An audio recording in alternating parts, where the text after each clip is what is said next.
ആ എന്തായി മുരുക തെങ്ങിന്റെ ഇടക്ക് കളിച്ചു കഴിഞ്ഞാ? ആ എത്രണ്ണായി മുരുക? അല്ല മുരുക, ആ കിളക്കണ തെങ്ങിന്റെ മുകളിലേക്ക് ഒന്ന് നോക്കിയേ.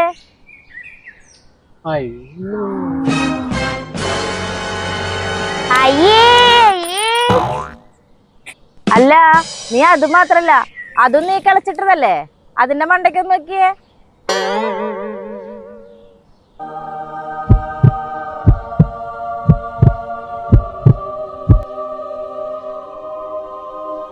അല്ല ചേട്ടാ, ചേട്ടൻ പണിയെടുക്കാൻ വന്നതല്ലേ? ചേട്ടൻ വൈകുന്നേരം പറയുമ്പോ പറയണ കാശ് ഞങ്ങൾ എണ്ണി തരുന്നില്ലേ? ഇവിടെ ഈ കിളക്കനങ്ങളുടെ ഇരട്ടി പണി അവിടെ എടുത്തോണ്ടിരിക്കുക. അവിടെ പണം കഴിക്കണ മരമൊന്നുമില്ല. അത് കുലുക്കി പണം വരുത്താനായിട്ട് വർക്ക്ഷോപ്പ് പണി എന്റെ ചേട്ടന്.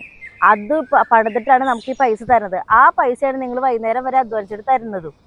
ഈ മണ്ട പോയി തെങ്ങൊക്കെ നോക്കാണ്ടാണ് ഈ കിളച്ചിടുന്നത്. തെറ്റായിരിക്കാൻ പറ്റും. ഞങ്ങൾ വരെ വെച്ചു.